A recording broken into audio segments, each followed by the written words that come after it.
It's currently Thursday, February 2nd, 2020. Last year, 2019, I had the chance to work with a lot of people I've been looking up to a very long time. I had the chance to travel to the US for 3 months and experience a lot of things there. Had some good growth with my company, did a lot of cool projects which also helped me develop my own style, and just in general made a lot of videos. And that made me think about how this whole last decade for me was totally consumed by filmmaking. So in this video I want to show you guys that from 2010 to now 2020, my filmmaking decade. But before we go back to 2010, I want to show you where it all started in like 2002 when I first saw a camera, and I want to show you guys what eventually led up to me making my first ever video in 2010.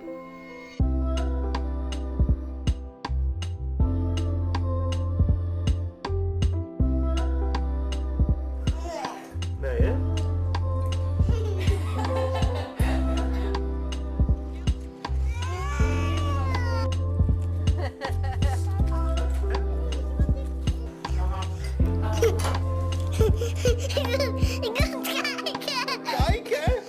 Oh, kijk dan. Vind je dat? Ja.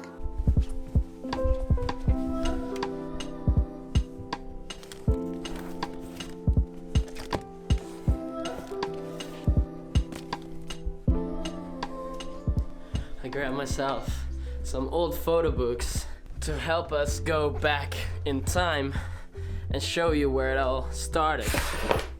Alright, so this is my first ever photo book that my parents put together for me. This video, I want to show you guys photos of me executing all my hobbies. As a little kid, if I now look back at it, I was every few years intrigued by a different hobby. They were all kind of strange. They're all first was Bob the Builder. I can't really remember that era. I'm not sure. Maybe it's the wrong order. Doesn't really matter.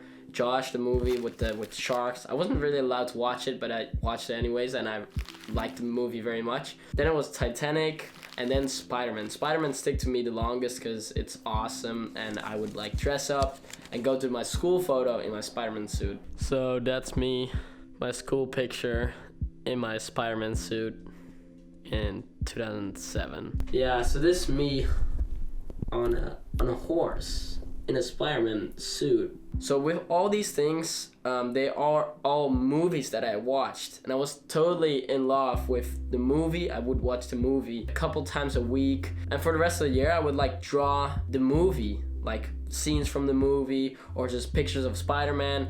Or I would draw the Titanic from the inside with all the rooms and all the water coming in and it breaking apart. So yeah, I was like super intrigued by all these movies, and I would always like draw everything, and also made stuff out of cardboard. I'm gonna look up a picture in this little book. I think, yeah, here it is. In this little booklet that my grandma gave me, there's a picture of me actually building one of a Titanic replica from cardboard, and actually it being able to sink. I put some weights in the front and a little hole that would be able to like fill up with water and would just like sink. I think this is where the stones would go, and the water would flood in. I would like create a whole ship like whole day long and then just destroy it, because that's what I like the most. Yeah, it's pretty big. I think it's like a meter or something. Yeah, it wouldn't really sink. I made it unsinkable, better than the Titanic. So like splash water on it and try to make it sink that way. And I think for me it all eventually comes down to the same thing, and that is creating something out of nothing or very limited stuff. And I think as humans you don't really change, you just get different opportunities. You can of course change, but we get different opportunities and different stuff so we can execute those opportunities or the things we were executing, but in a different manner. For me, that is creating. Now I have more tools, different tools, so I'm introduced to different techniques, to different styles, to different ways of executing a creation, such as video right now. That's the main thing I'm doing right now. I'm also introduced to building a business, which I'm also doing right now. And it's just also like, I've been always creating stuff that I consumed. For instance, I really love watching YouTube videos. Now I want to want to create those YouTube videos. I really like listening to hip hop music, to rap music. Now I create those beats, not on a big scale, but I just like the creation of stuff that I consume.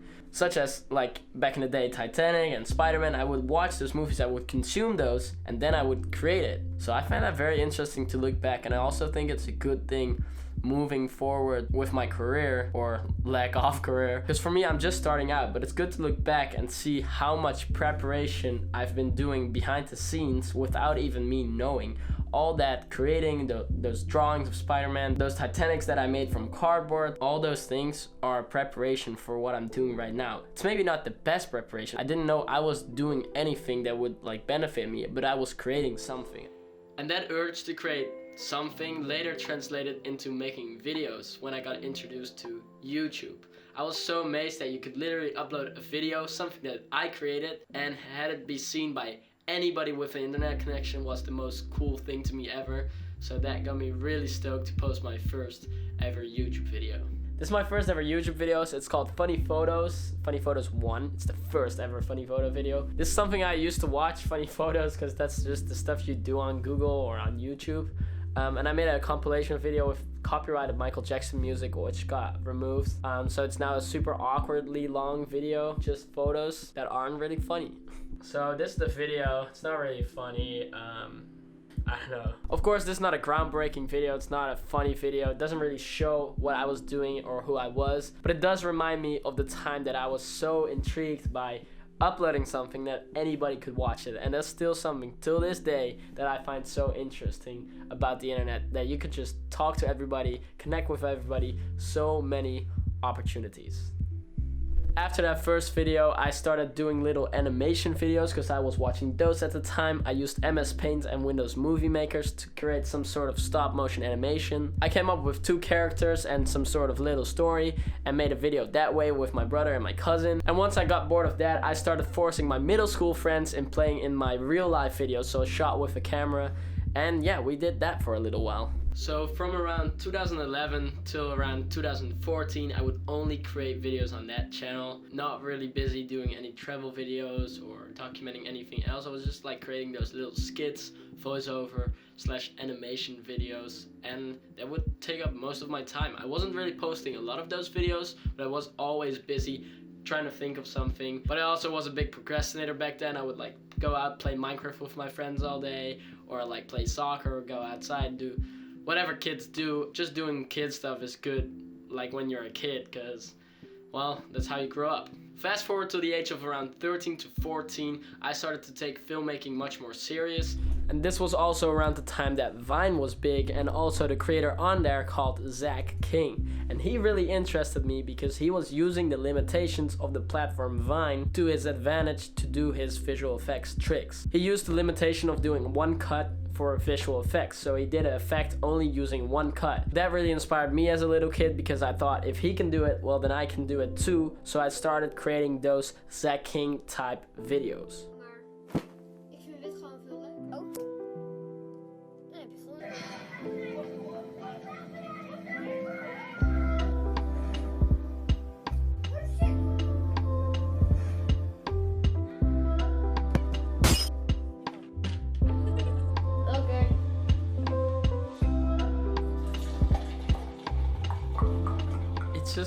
It's just so crazy to look back at how long ago this feels, but also like if you look at the time, it isn't that long ago. It's only 3 or 4 years. If 13 to 14-year-old Oliver would know what 19-year-old Oliver would have done, worked with, the equipment that he has, he would have been pretty excited.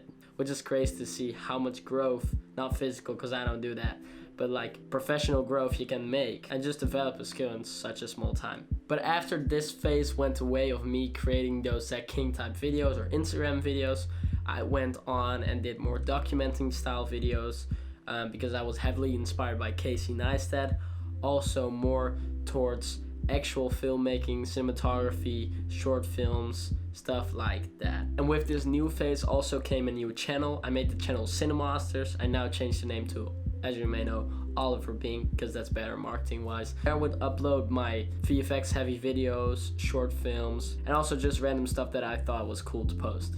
You can see in the past 3 years that I've really tried a ton of stuff with YouTube. I've never been very consistent on YouTube. I really want to update this phase of my life because I think YouTube is still a very important platform, especially for longer form content. I've been trying so much stuff. I've been trying tutorials. I've been trying just live video, animation, vlogs, travel videos. I did some behind the scenes like documenting stuff, a little doc series that I'm doing. It's called Creator Highlights. But in general, I really try to work on my storytelling because I've really noticed that that's the most important thing. That's always going to be the most important thing. They always say storytelling is the most important thing, but to actually really execute it is another thing. I see just in my most recent videos that I've been doing that more. I feel very fulfilled as a filmmaker, and I also see that the responses to my videos are better because there's more substance to them. So yeah, I'm like super happy where I'm at right now. I'm not at the top yet.